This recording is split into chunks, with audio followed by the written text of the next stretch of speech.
우리 좌우 옆 뒷분이랑 인사하겠습니다. 하나님이 하십니다. 하나님이 하십니다.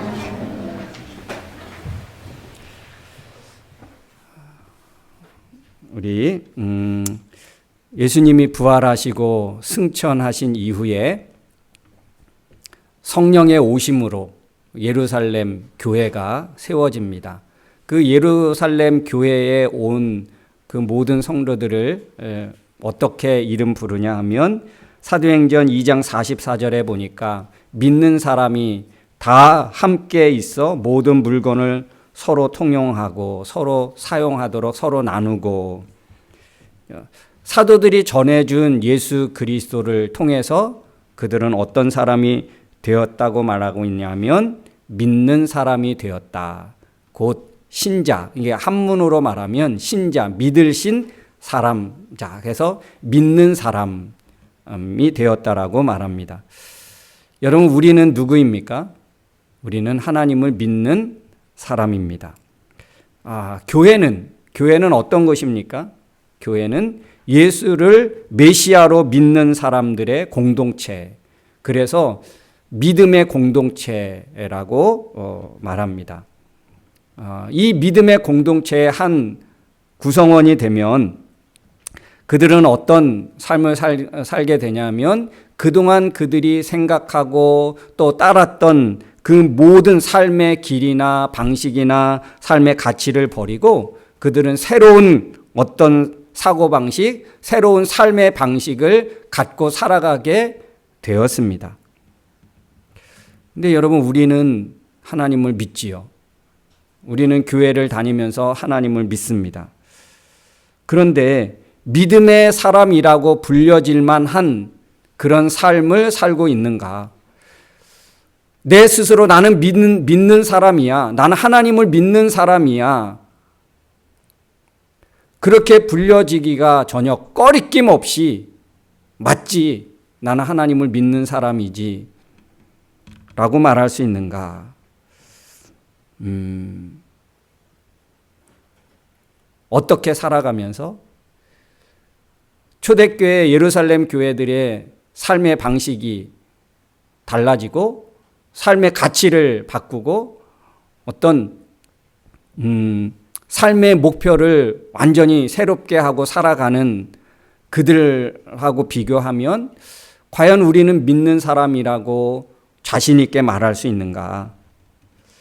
여전히 자기 중심적으로 생각하고 자기 중심적으로 살아가고 함께 있지 않고 홀로 있기를 좋아하고 함께 모이지 않고 함께 나누지 않으면서 나는 신자입니다.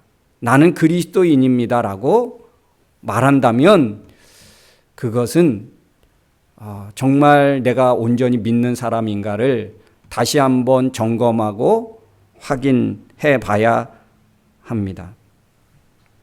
오늘날 많은 사람들은, 특히 현대인들은 또 이곳 타국에 와서 살아가는 우리들의 모습을 보면 내 삶의 방식을 고집하고 그리고 누구에게도 방해받지 않으려고 자기만의 어떤 삶의 울타리를 가지고 누구도 그 자리에 침범하기를 허락하지 않고 내 인생은 내가 보호하고 책임지며 살아간다. 그렇게 자기만의 어떤 방법을 가지고 살아가는 경우가 많이 있는 것 같습니다. 믿는다고 하면서 말로는 그렇게 말하고 말로는 믿는데 변화되는 것이 하나도 없고 성장하는 것이 없고 삶이 달라지는 것이 없다면 이게 진짜 내가 믿는다고 말할 수 있을까? 믿는다고 말해도 되는가? 우리는 한번 생각해 봐야 합니다. 만약에 길을 잘못 들어섰다면 어떻게 하는 것이 가장 현명합니까? 저도 가끔 운전을 하면서 어디를 찾아가다가 잘못 들을 때가 있습니다. 저도 꽤 고집이 있는 편이어서 한번 가면 길은 길과 통한다. 그래서 가는데 그렇게 가면 돌아가고 좀 고생하고 하지요. 그래서 요즘 배운 것이 뭐냐면 길을 잘못 들어섰다 판단되면 빨리 돌아서는 거죠. 그래야 시간 낭비 덜하고, 그래야 함께 탄 사람이 고생 덜하고 안전하게 목적지까지 갈 수 있다는 것을 많이 배웁니다. 여러분, 우리의 인생의 길이 이렇게 잘못 들어섰다 판단되고 생각되면 그 자리에서 빨리 돌아서야 되는데, 우리는 그렇지 않고 여전히 내 고집, 여전히 내 방법으로 살아가려고 하는, 그러면서도 우리는 믿는다라고 말한다면 우리의 믿음을 정말 의심해 봐야 합니다. 내가 진짜 믿는 건가? 내가 진짜 예수님을, 하나님을 믿는 것인가를 우리 한번 깊이 생각해 봐야 합니다. 예수님은 베드로, 요한, 야고보 세 제자들과 함께 기도하러 산에 올라가십니다.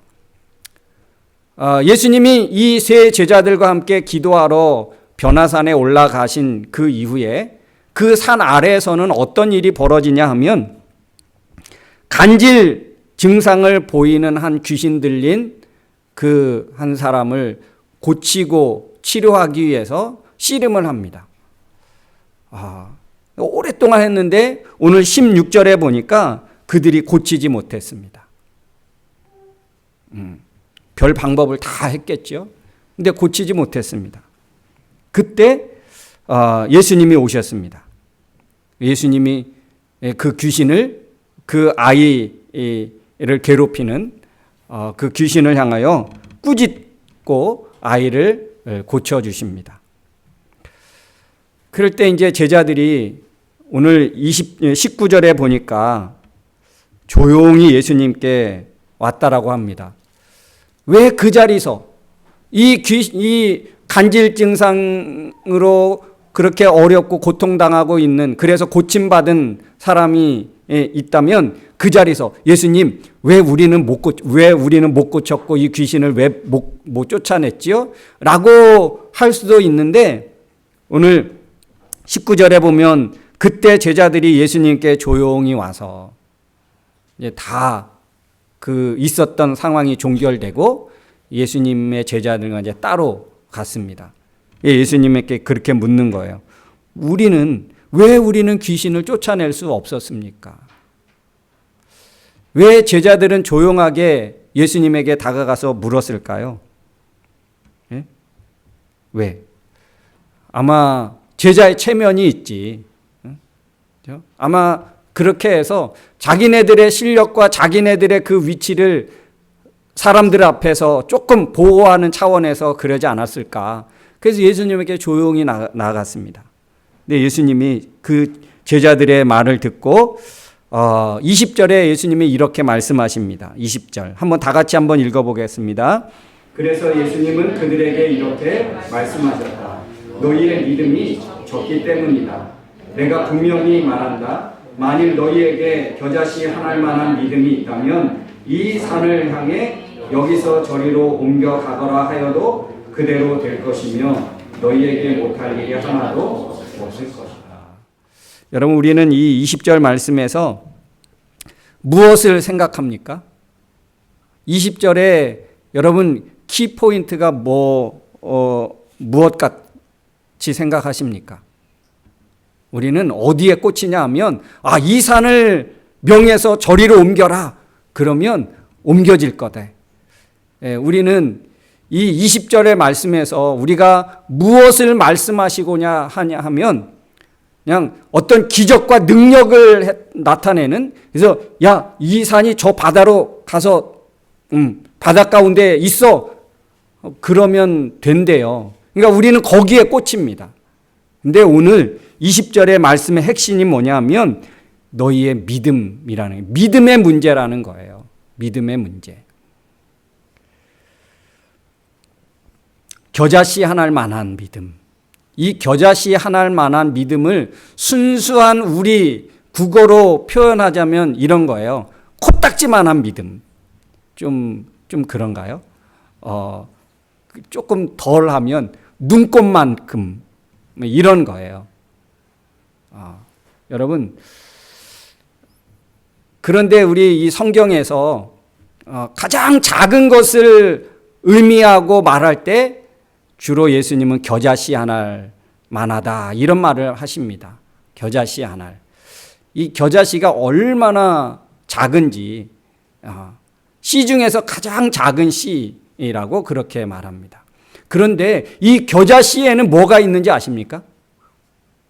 코딱지에 없는데 겨자씨에 있는 거. 그 무엇이겠습니까? 그죠? 생명력이죠. 생명력.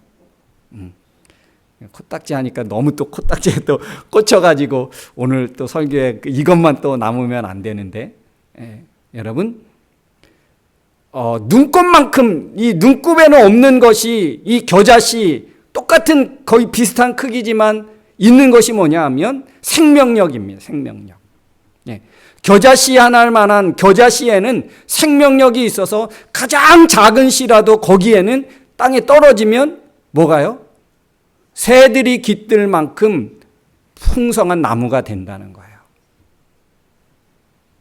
우리의 믿음은 무엇이냐? 우리의 믿음은 죽은 믿음이 아니라 생명력 없는 있으나 마나한 믿음이 아니라 우리의 믿음은 생명력이 있어서 겨자씨 한 알이 땅에 떨어져서 큰 나무가 되어서 새들이 깃들 만한 그런 보금자리를 삼을 만한 곳이 되어지지만 만약에 우리의 믿음이 생명력이 없으면 아무런 능력도 아무런 일도 일어나지 않는다는 것입니다.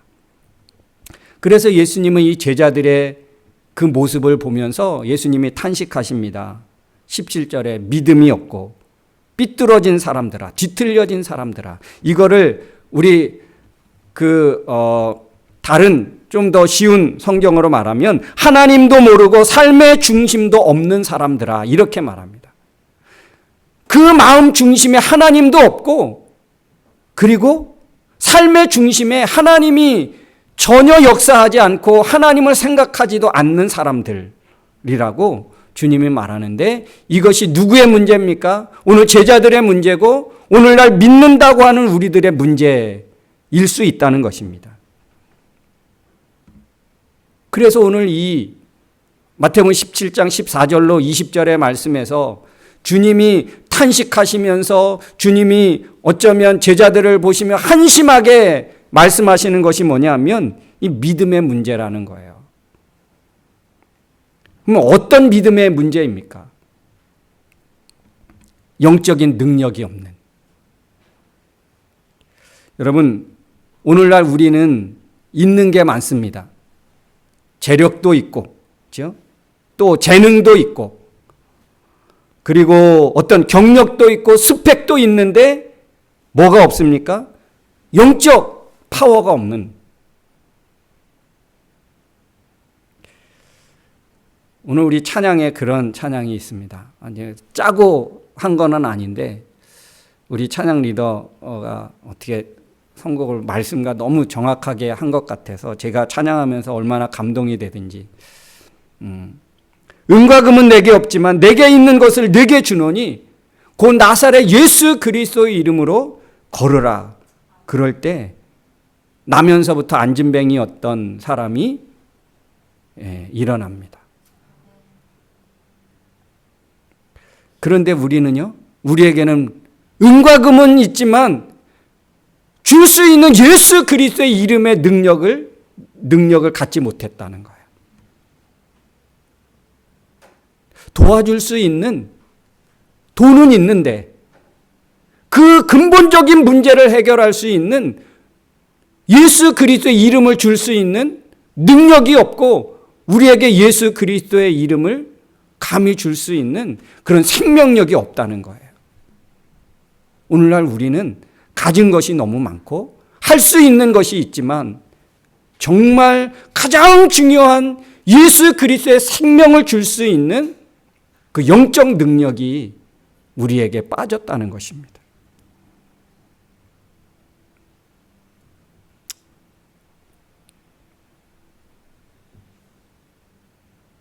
사랑하는 성도 여러분, 세상을 변화시킬 수 있는 능력이 없는 교회는 더 이상 교회라고 말할 수 있을까? 한 생명을 사랑하고 한 생명이 새로워지는, 그래서 영원한 생명을 얻게 되는 그런 능력을 줄 수 있는 성도가 아니라면 더 이상 우리가 성도라고, 믿는 사람이라고, 신자라고 말할 수 있겠는가? 겨자씨 하나할 만한 믿음, 생명력 있는 믿음, 우리가 믿음을 가졌다고 하나 살아있는 믿음, 그거를 우리가 가지고 있는가? 여러분, 우리가 가진 믿음은 죽은 믿음이 아닙니다. 생명력 있는 믿음입니다. 이 생명력 있는 믿음을 가졌으면 그 사람은 어떻게 되는지 아십니까? 생명력이 있기 때문에 계속 자랍니다. 계속 성장하게 되어져 있는 거예요. 생명력이 있기 때문에 여러분, 우리는 계속 성장할 수 있습니다. 근데 이 생명력 있는 믿음을 우리 요한복음 12장에 가보면 예수님이 이렇게 말씀하십니다. 한 알의 밀이 땅에 떨어져서 썩지 아니하면 한 알 그대로 있고 썩으면 많은 열매를 맺는다라고요. 우리 안에 떨어진 이 믿음이 썩어져야 되는데 한 알 그대로 있는 거예요. 썩어진다는 것은 무엇입니까? 썩어진다는 것은 내 것을 포기한다는 거예요. 요한복음 12장 25절에 보면 그렇게 말씀하고 있거든요. 자기 생명을 사랑하는 자는, 그러니까 자기 생명을 사랑하는 자는 어떤 생명을 사랑하는 자입니까? 육신의 생명을 사랑하는 거예요. 육신의 생명. 이 육신의 생명을 사랑하는 사람은 그 생명을 잃을 것이요, 예수님이 주시는 영원한 생명을 얻고자 하면 하나님이 주신다. 이렇게 말씀하고 있습니다. 그러니까 우리에게 떨어진 이 믿음이 내 것을 포기하고 내 것이 죽어지고 이 예수 그리스도의 이름, 예수 그리스도를 통해서 주신 그 믿음이 내 것이 살아 있는 동안에 이게 살아날 수 없는데, 여러분, 우리 육신의 생각과 영의 생각이 만나면 어떻게 될까요?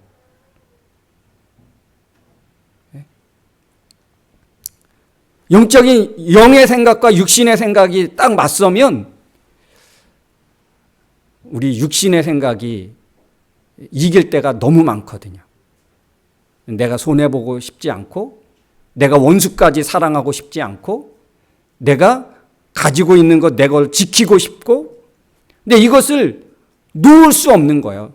놓으면 내가 큰 손해가 보고 내가 억울해지고 내 인생 큰 타격을 입으니까 내 것을 지키고 싶고 내 것을 끝까지 보호하고 싶은 그런 욕망이 우리에게 있거든요. 그래서 육신의 이 생각, 이것을 놓지 못하는 거예요. 그렇게 되면 육신의 생명, 이 자기 생명을 사랑하는 사람은, 지키고자 하는 사람은 잃을 것이래요. 그런데 예수님이 주시는 생명을 얻고자 하면 하나님이 비로소 허락해 주신, 그러니까 내 것을 내려놓고 내 것을 포기하면 하나님이 주시는 참된 것을 얻게 된다는 것이죠. 여러분, 오늘 우리에게는 이런 영적인 능력이 없습니다.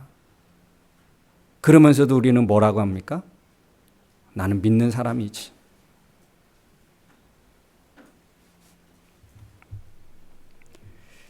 오늘 제자들을 향해서 주님이 주시는 그 문제는 무엇인가? 사실 마태복음 10장에 보면 이미 벌써 예수님은 제자들에게 각종 병과 귀신을 내어 쫓을 수 있는 능력을 주셨습니다. 그래서 제자들을, 그런 능력을 주시고 제자들을 보내십니다. 근데 오늘 여기에서는 어떻게 해요? 귀신을 쫓아내지 못했습니다. 그 능력을 상실했습니다. 왜? 예수의 이름으로 기도하면 귀신이 또 나가고 병도 고칠 수 있는 그런 능력을 주셨는데 제자들이 오늘 여기에서는 아무런 일도, 아무런 역사도, 아무런 능력도 나타낼 수 없었습니다. 왜요? 왜? 주셨는데 왜 이들은 행하지 못했습니까? 마가복음 9장에 가면 이거 똑같은 내용을 있는데 예수님이 마지막에 이렇게 말씀하세요. 마가복음 9장 29절에 가보면 기도가 아니면 이런 귀신들 쫓아낼 수 없다. 우리 옛날 성경에 이렇게 말합니다. 기도 외에는 이런 유가 나갈 수 없다. 이들이 왜 귀신을 쫓지 못했고 왜 이 간질 증상을 일으키는 이 소녀를 왜 구원하지 못했고 왜 일으켜 세우지 못했느냐? 그들은 기도하지 않았다는 거예요. 기도하지 않으니까 하나님이 주신 그 능력을 사용할 수 없었고 하나님의 능력을 어떻게 해요? 그는 잠재운 거예요. 사랑하는 성도 여러분, 예수 그리스도를 통해서 우리에게 주신 믿음은 생명력 있는 믿음인 줄로 믿습니다. 그런데 우리가 기도하지 않고 깨어있지 않고 그래서 이 믿음을 뭐 하고 있는 거예요? 잠재우는 거야. 잠재우는 거. 그러니까 우리의 믿음이 어떤 믿음이 됩니까? 그냥 말로만 하는 믿음이 되는 거예요. 믿기는 믿는데 어떻게 해서 믿는다는 건 알기는 아는데 그런데 능력은 없는. 그러면 여러분 우리의 믿음이 진짜 살아있는 믿음입니까? 생명력 있는 믿음이라고 말할 수 있습니까? 사랑하는 성도 여러분, 믿음의 능력을 깨울 수 있기를 주의 이름으로 축원합니다. 예수 그리스도께서 우리에게 주신 이 믿음에는 얼마나 큰 능력이 있는지 모릅니다. 우리 개인의 모든 삶의 문제를 컨트롤할 수 있고 능히 헤쳐나갈 수 있는 영적 능력을 하나님이 우리에게 주셨는데 그 능력을 사용할 수 없는 거예요. 그러니까 예수님이 보실 때 얼마나 답답했겠습니까? 제자들에게 이미 그 능력을 주셨는데 기도하지 않고 그것을 잠재우니까 이렇게 정말 사용해야 할 때 아무런 능력도 나타내지 못하는 제자들을 보면서 내가 언제까지 너희와 함께 있어야 되겠느냐. 나는 곧 예루살렘에 올라가서 제사장들과 서기관들에게 잡혀서 나는 십자가에 못 박혀 죽을 수밖에 없는데 나는 죽음을 지금 눈앞에 두고 있는데 언제까지 내가 너희와 함께 있어서 너의 문제를 해결해 주고 너희에 앞서서 이 문제를 다 해결해 줘야 하느냐라고 주님은 탄식하신 것이에요. 우리에게 얼마나 큰 믿음의 능력을 주셨는데 그래서 우리를 믿는 사람 되게 해주셨는데 사랑하는 성도 여러분, 우리에게 주신 이 믿음, 그 믿음의 능력을 깨울 수 있기를 주의 이름으로 축원합니다. 그래서 이 믿음을 가진 사람은요, 우리 앞에 있는 문제 때문에 두려워하지 않습니다. 염려하지 않습니다. 그것 때문에 음매기죽어하고 꼬리 내리지 않습니다. 우리에게 어떤 인생의 모든 삶에는 문제가 있습니다. 헤쳐나가야 될 일이 있는 거예요. 근데 예수 그리스도를 주신 그 믿음을 가지면 그게 우리를 약하게 만들지 않고 오히려 우리가 다시 도전하고 다시 믿음으로 그 문제와 맞서서 싸워 나아가게 하시는 그런 살아있는 믿음인 줄로 믿습니다. 이 믿음을 하나님이 우리에게 주셨는데, 그죠? 이 믿음을 잠재우고 있다면 오늘 예수님이 제자들에게 탄식하신 말씀이 오늘 내게 탄식하고 있는 예수님의 그 탄식입니다. 내가 너에게 어떤 믿음을 주었는데 이 세상의 모든 문제를 해결할 수 있는, 뛰어넘을 수 있는 강력한 생명력 있는 믿음을 주었는데 너는 내가 다 해주기를 원하냐? 내가 떠먹여 주랴? 내가 씹어서 내 입에 넣어주랴? 예수님이 그렇게 탄식하시는 것과 똑같은 거예요. 어린아이의 믿음에서 여러분 이제는 자라나고, 그렇죠? 내가 스스로 문제를 해결하고, 그러기 위해서는 우리가 뭐 해야 됩니까? 기도하고, 그렇죠? 기도로 늘 깨어 있고 하나님이 주시는 그 생명의 그 믿음을 언제든지 사용 가능할 때 사용하도록 준비되어져 있고, 그렇죠? 우리에게 어떤 문제가 언제 들이닥칠지 누가 압니까? 이 믿음의 능력을 깨울 수 있기를 주의 이름으로 축원합니다.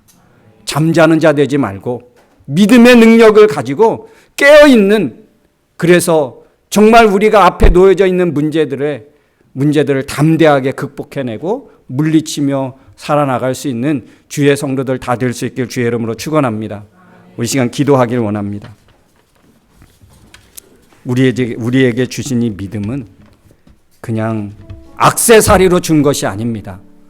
그냥 걸치면 화려해 보이고 나를 돋보이게 하기 위해서 주신 믿음이 아닙니다. 예수 그리스도의 이름으로 말하라고, 선포하라고, 기도하라고, 그래서 그 문제를 해결해 가라고, 인생 승리하라고 하나님이 주신 우리 강력한 믿음입니다. 이 좋은 믿음을 가지고 여러분 우리 뭐 하고 있습니까? 혹 잠자고 있지 않습니까? 잘 땅속에 묻어두고 있지 않습니까? 깨어내십시오. 사용하십시오. 선포하십시오. 하나님이 우리 앞에 놓여진 문제는 우리를 걸려 쓸어 넘어지기 위해서 주신 것이 아니라 믿음으로 그 모든 문제들을 해결해 나가라고 주신 문제들입니다. 믿음의 능력으로 우리 앞에 있는 모든 문제들을 해결해 가고 정복해 가고 극복해 갈 수 있는 우리 성도들이 되어야 될 줄로 믿습니다. 주님이 믿음을 사용하길 원합니다. 내 믿음을 깨워주시옵소서. 강력한 믿음의 능력을 가지고 나아가는 귀한 살아있는 믿음 되어지게 해주시옵소서. 우리 이 시간 다 같이 함께 기도하겠습니다. 전능하신 아버지 하나님, 은혜를 감사드립니다. 연약하고 부족합니다. 하나님 아버지, 우리 안에 성령력이 있고 예수 그리스도의 이름 능력을 사용할 수 있는 믿음을 주셨는데, 은과 금은 내게 없거니와 내게 있는 것 내게 주노니 나사렛 예수의 이름으로 거루라. 주님 선포하고 주님 명령할 때에 나면서부터 안진뱅이였던 그 안진뱅이로 뛰어서서 걸으며 주님을 찬양했다라고 주님은 우리에게 말씀해 주셨습니다. 하나님 아버지, 우리는 가진 은과 금은 있는데 믿음의 능력을 사용할 수 있는 그 능력이 부족합니다. 하나님 아버지, 우리는 뛰어난 정보와 뛰어난 경험을 가지고 있고 뛰어난 스펙을 가지고 있는데 영적인 능력이 없어서 하나님 아버지, 우리 앞에 있는 문제를 해결하고 극복할 수 있는 힘이 없습니다. 능력이 없습니다. 우리의 문제를 돌파해낼 수 있는 능력이 없습니다. 주여, 저들을 불쌍히 여겨 주시옵소서. 하나님 아버지, 우리 안에 살아있는 믿음, 우리에게 주시는 믿음의 능력을 깨울 수 있도록 도와주시옵소서. 예수 그리스도의 이름에 생명을 줄 수 있는 믿음의 사람들 되어지게 해 주시옵소서.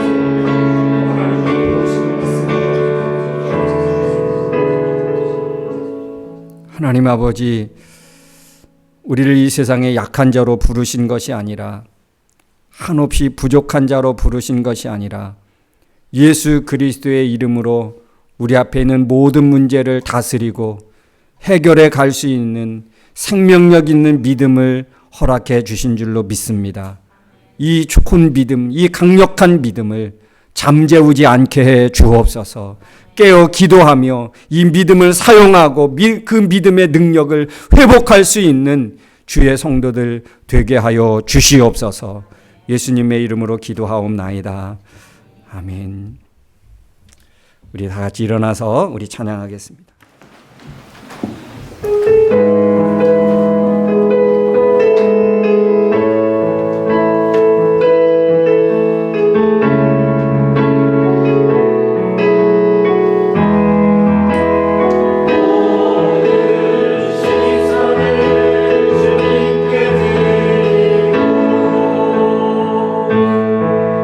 살아계신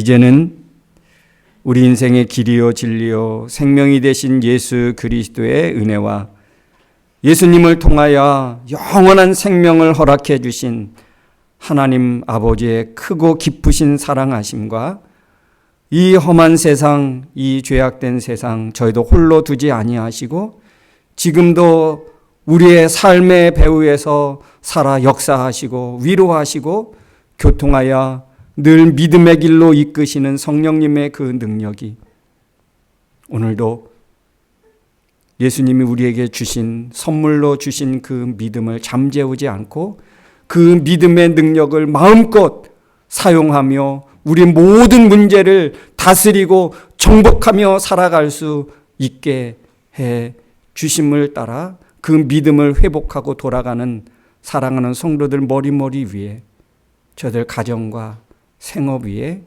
그리고 이 땅의 삶을 새롭게 시작하는 귀한 자매의 앞길 위에 세계 평화 위에 이제로부터 영원토록 함께 있을지어다. 아멘.